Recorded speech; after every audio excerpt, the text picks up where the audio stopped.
Welcome sa DRS 2.0. Fresh at nagbabagang happenings ba ang hanap mo? Mga padabarkads man yan o mga trending topics? Pwes, sagutan natin yan. Kaya naman isubscribe nyo na ang ating channel para sa mga nagbabagang balita everyday. So ayan, welcome back again sa ating YouTube channel mga kadabarkads. And for today's video nga, pag-uusapan natin ay tungkol sa mga importanteng kaganapan sa labas ng Itbulaga.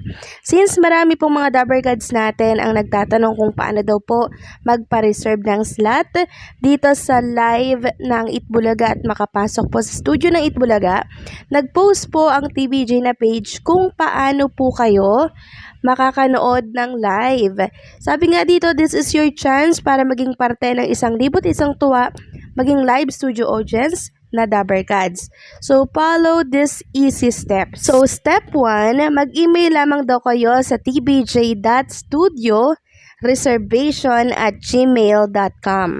Step 2, ilagay ang mga sumusunod: pangalan, lugar kung saan kayo nakatira, contact number, ilan kayong manunood, date kung kailan kayo manunood. And step 3, hintayin ang confirmation email mula sa aming staff. At paalala, libre at walang bayad ang pagiging studio audience sa Itbulaga. Kaya pag may humingi po sa inyo ng bayad o reservation fee, hindi po yun sa Itbulaga. Meron kasing case mga kadabarkads na merong nang-i-scam din sa mga nagpapabook dito po sa studio ng Itbulaga.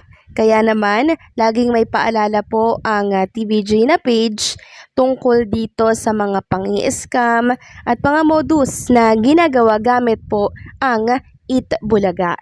Samantalang trending po mga kadabarkads, etong pinakita dito sa GB5 kahapon, yung mga dabarkads natin na baby po ang version.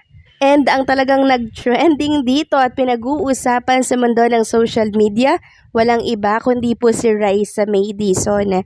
Paano ba naman kasi instead na AI po, si Raisa May Dizon, yung original picture niya na ang inilagay at sinama dito sa mga AI na baby version ng ating dabarkads. Kaya sabi nga po ni Raisa May dito, no AI needed, she is the AI. Marami nga po ang nagsasabi na grabe sila kay Raisa May Dizon, pero napaka-cute dito ni Raisa May. Talaga namang grabe po yung glow up ni Raisa May ngayon. 'Di ba? Ang ganda-ganda na po ni Raisa May ngayon.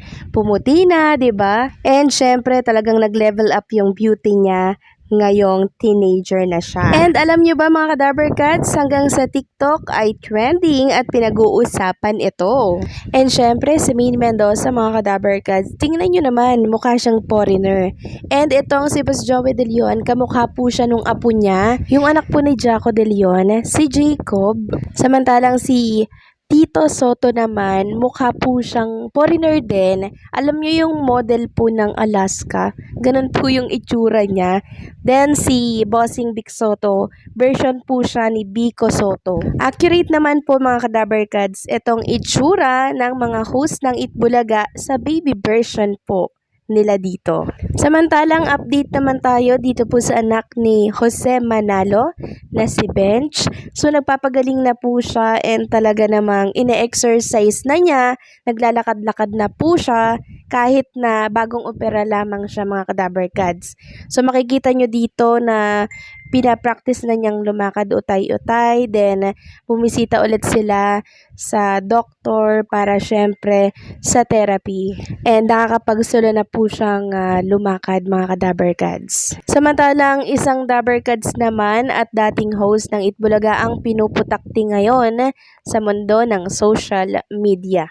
Nitong mga nakaraan kasi mga kadabarkads, meron pong naging statement itong si Maha Salvador tungkol sa kanyang anak na wala daw itong balak ipakita sa publiko. Syempre, pagkokomento ang mga netizen, iba't ibang komento.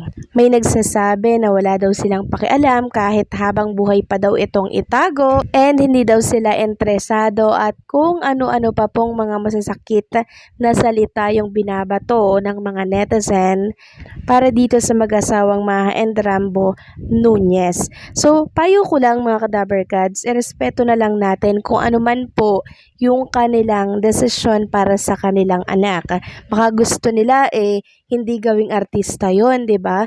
Para nang sa ganon ay mamuhay ng normal yung bata, kasi pag artista ka, pagkakaguluhan ka sa labas, so baka wala silang balak na pasundin sa yapak nila yung kanilang anak, kaya gano'n na lamang po ang pagtago nila sa publiko ng mukha nung kanilang anak. So lalabas at pakikilala nyo din yan sa ngayon siguro, hinihigpitan muna po nila. So respeto na lang natin kung ano man yung desisyon nila. Samantalang kakapasok lamang po kagabi nga po mga ka-Dabbercads, nagkaroon ng party, no? Ang isa po sa mga malalapit sa puso ng Dabbercads natin, si Bossing Big, si Ma'am Pauline Luna Soto, no? And syempre si Boss Joey De Leon, asawa po ni Boss Joey, present din. And syempre si Tito Soto, present din po sa birthday celebration po nitong si Mads na malapit po sa Dabbercads natin. And nakita nga natin dito mga ka-Dabbercads na kasama po ng TBJ at Dabbercads, eto pong si Mr. T, si Mr. Tony Tobiera. Talagang makikita dito yung magandang relationship ng Dabbercads natin kay Mr. T. So, ang magugulo lang naman talaga mga ka-Dabbercads ay yung mga halos host, 'di ba? Kaya nagkagulo, kaya nagkawatak-watak, 'di ba? Pero yung relationship ni Mr. T sa Tito Vic and Joey, intact, ganun pa din po. And nakakatuwa lang kahit na hindi na po sila magkakasama, 'di ba? Like Mr. T na hiwalay sa TBJ, sa Itbulaga, pero hindi ibig sabihin nun ay hindi na po siya parte ng Dabbercads. Parteng-parte pa din siya. And makikita natin every time na may mga occasion, talagang namang nagkakasama-sama po sila.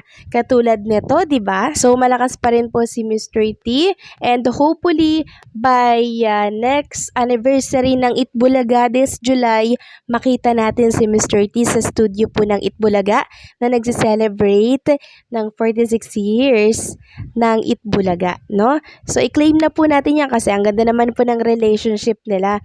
And sabi nga po nila sana daw yung APT studio magbalik na lang ulit doon ang TBJ at ang Itbulaga. So napag-uusapan naman yan mga ka-Dabbercads. And for sure, 'di ba, darating at darating din yung time na mangyayari po yan para syempre ma-expand yung capacity ng mga live audience natin na gustong pumunta po dito sa studio ng Itbulaga.